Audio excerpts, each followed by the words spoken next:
wide range of powertrains, and many luxury features available is what got it this best-selling title. For 2016, the E-Class carries on with this tradition, but now in its 7th model year for this generation, is it getting a little dated? Well, let's go ahead and find out and check out this 2016 Mercedes-Benz E-Class. Now, as far as styling goes on the E-Class, it's a very restrained and classy looking vehicle here. It's all about elegance. And it also comes in 2 other body styles besides the sedan. It comes in a coupe form as well as a convertible version too. Our E-Class we also do have here is the E250 with the twin turbo diesel engine. And I love the sport body styling it has with the sports package. And then we also do have these 17-inch alloy wheels. And you also do have a lowered sport suspension too. But overall, this is probably not the mid-size luxury sedan that'll turn heads the most, but it's certainly all about elegance here. Now, coming to your key fob, it's an overall pretty high quality looking design. You have your lock, unlock, to release your trunk, and then your panic button too. Now, it's a black exterior color with smart key access on the driver's door.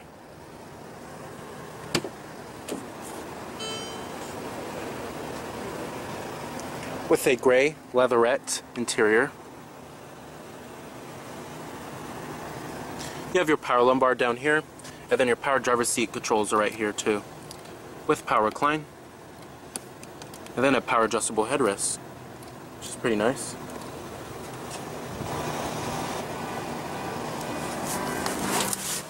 Now, stepping on inside of the interior of the E-Class here, as you can see, it's your typical Mercedes interior with a nice burl walnut trim, and then also the nice padded leather surfaces. Overall, it's a very stylish and decent, high quality looking interior. However, it is getting slightly dated since this generation has been out for quite some time now.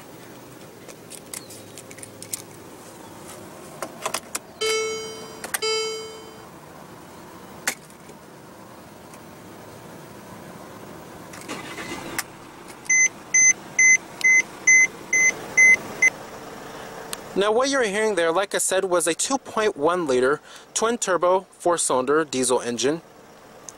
Now, you do have a full leather wrapped steering wheel. The steering wheel rim is actually pretty big, I have to say. Coming to your transmission, we have the very familiar 7-speed automatic. And in typical Mercedes fashion, you go down for drive, up for reverse. And when you put the vehicle into reverse, that displays your 360-degree view camera. We also do have trajectory as well as guidance lines. You have your top-down view, and then your normal view is on the right. You can also change the brightness of the rear view camera too. And then we also do have an 180-degree view. Very nice. And then you go push for park. Easy as that. And I'm going to go ahead and turn on the lights and the hazards too. All windows are fully automatic in the E-Class. And I'm going to go ahead and pop up the hood, check out the engine bay. Heated exterior mirrors with LED turn signal indicators, and you also do have blind spot detection.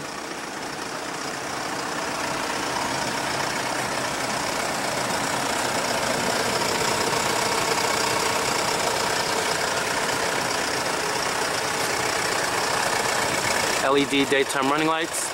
You also do have front parking sensors.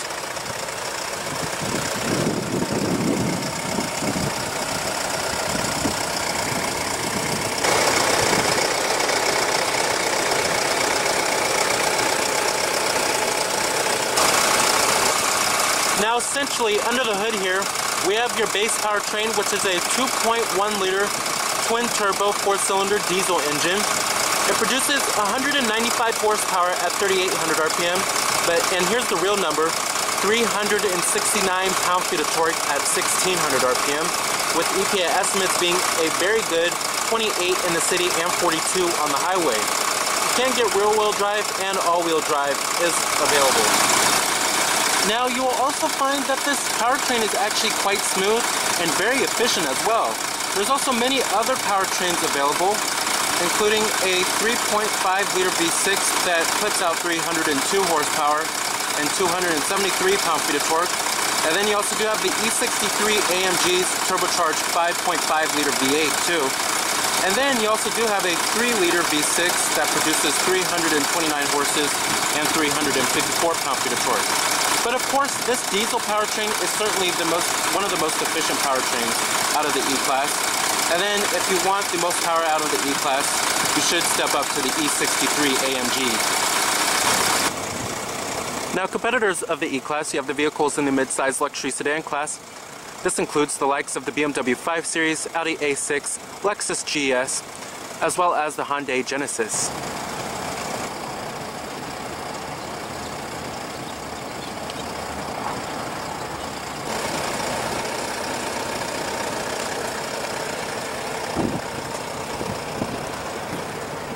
Coming to the rear, LED taillights with LED turn signals, rear parking sensors, dual exhaust tips, rear window defroster, as well as a shark fin antenna.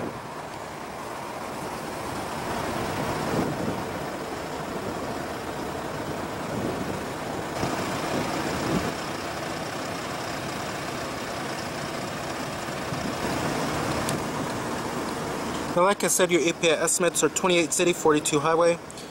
Total vehicle price for this particular one is $61,860.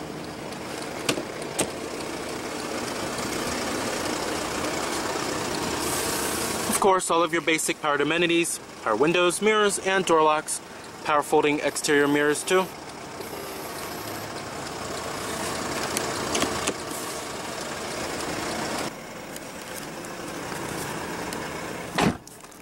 Love it when the doors close with a nice thunk. Now, as far as build quality and materials go, it's typical Mercedes inside of here, and that's a good thing. Overall, it's very excellent build quality and materials, but that's what you expect out of a luxury vehicle. Nice soft touch materials up here on the upper door panel, and then right here on the mid door panel, nice stitching too, and on the armrest. Up here, it's a hard touch plastic piece. However, the quality of the graining of the plastics feel very high quality. Build quality is also excellent too. None of the trim pieces creak or anything like that.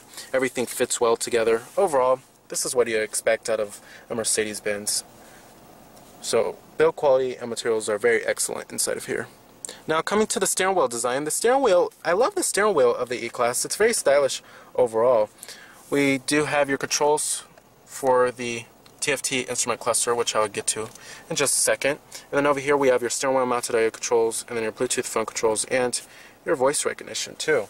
We also do have a power tilting and telescoping steering wheel. Nice range of adjustment overall.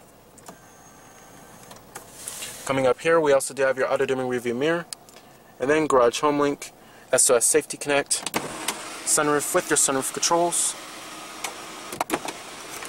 interior illumination lighting. Surprised they're not LEDs. Everyone's going that way nowadays. Headliner is also really high quality feeling, nice and plush. And then coming down here, we also do have your cup holders with a sliding lid. And then right here is your different driver selectable modes, and then this is your controller for the Mercedes command interface, which I will get to in just a second. The center console lid is also decently soft touch with nice stitching. And then down there you'll find a decent amount of center console storage with 2 USB ports. Visibility out of the E-Class is also very excellent. Lots of glass area all around. Outward visibility is also very excellent. And then rearward visibility, it's very easy to see out of this vehicle. No complaints when it comes to visibility. There's lots of glass area all around. As far as the seating comfort goes, the seats are very supportive, very comfortable. I most likely would take this vehicle on a long road trip. The thigh support is also pretty excellent too. Can't complain about that. Overall, the seats are very comfortable, and the headrests are decently plush too.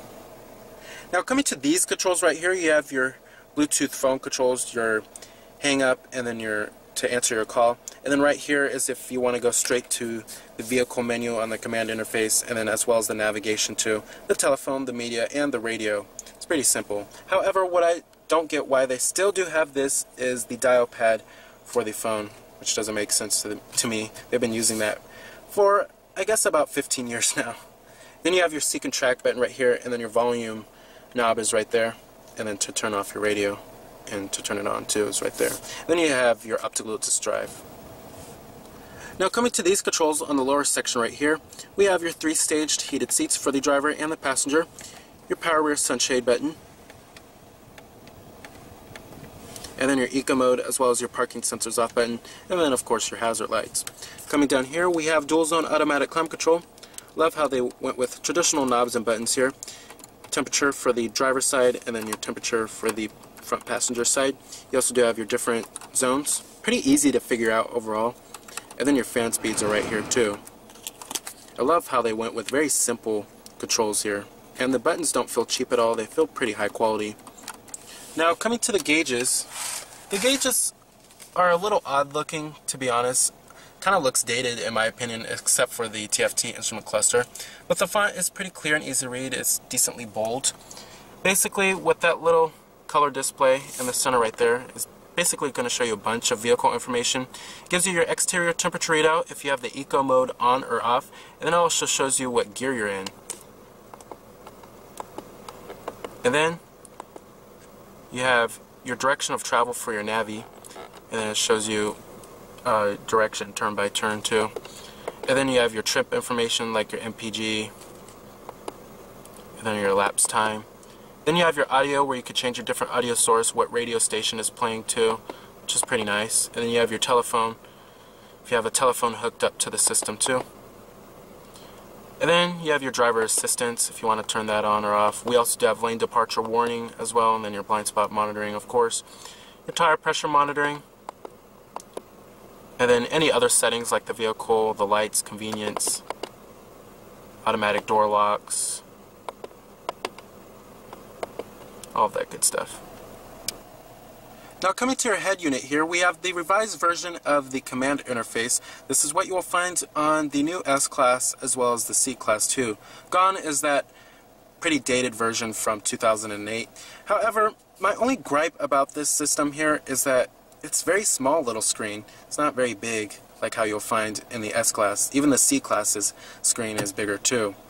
But overall, the rendering and the graphics are very superb. Once again, it's all controlled by this dial, as well as the buttons surrounding it too. In typical German fashion, they don't like to put touchscreens for the infotainment systems. Now, coming to your different radio sources, we have AM, FM, HD radio, as well as satellite radio too, and then internet radio as well. Then you have your radio station presets, which is for your star. You could star something by pressing on this button right here. And then you have your presets right here, which is pretty nice. And then coming to media, your different media sources of course include your USB port, Bluetooth streaming audio, then your auxiliary input as well. All the typical normal stuff. Coming to the navigation system, we finally have the revised map interface and everything. And when you zoom all the way out, it's pretty cool. It gives you the whole world, which is pretty interesting there. But the map quality is very great. The rendering is also superb too. We also do have live traffic and live weather on this bad boy. You can enter in the destination by voice as well, or manually doing it by the dial. However, what we don't have here is where you can enter in a destination by a touchpad. BMW and Audi do offer that. But let's go ahead and test out their voice recognition. Points of interest by name. Free POI search in California. Please say a search term. Disneyland in Los Angeles.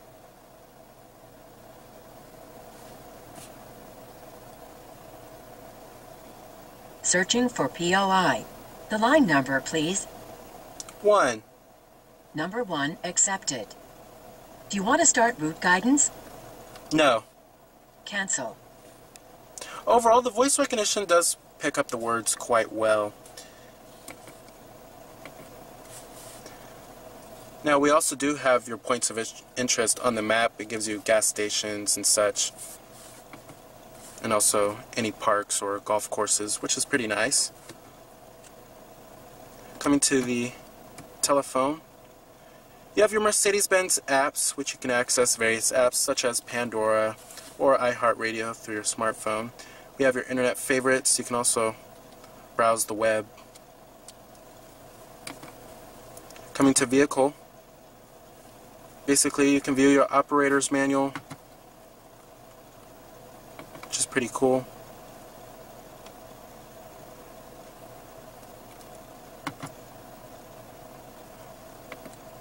Gives you everything that you need to know. You have your time right there. And then you also do have this really classy looking analog clock. And then any settings for the 360-degree view camera, fuel consumption. Gives you a little bar graph.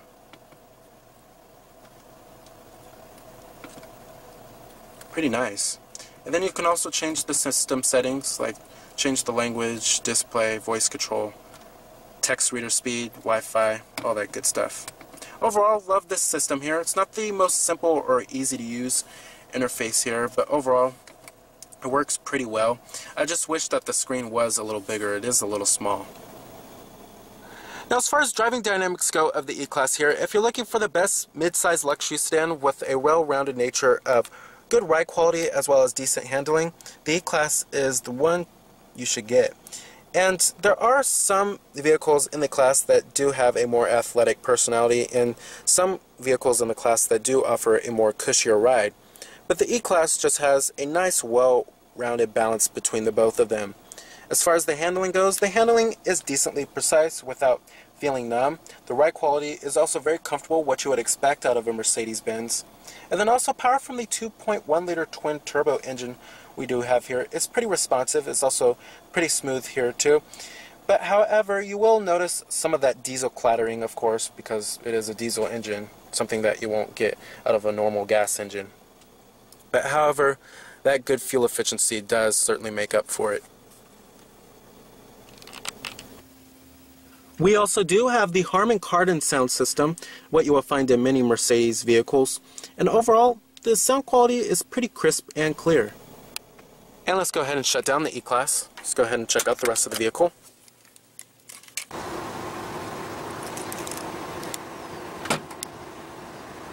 We also do have a power trunk lid.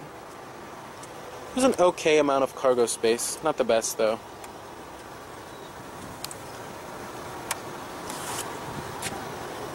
We also do have a 12-volt power outlet back here too.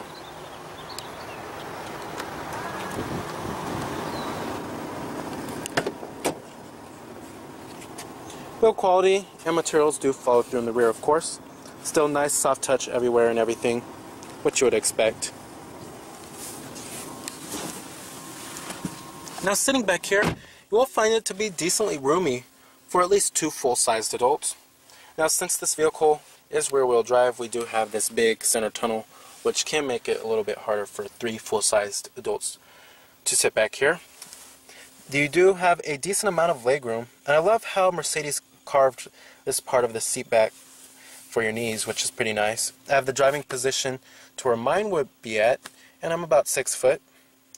Definitely enough legroom back here. And the headroom, there's lots of it too. We do have dual map pockets, rear air vents, 12-volt power outlet, and then your rear center armrest with a little bit of storage and cup holders. The seats themselves are actually pretty comfortable too, nice and plush. Can use a little bit of more thigh support, but overall it's not too shabby.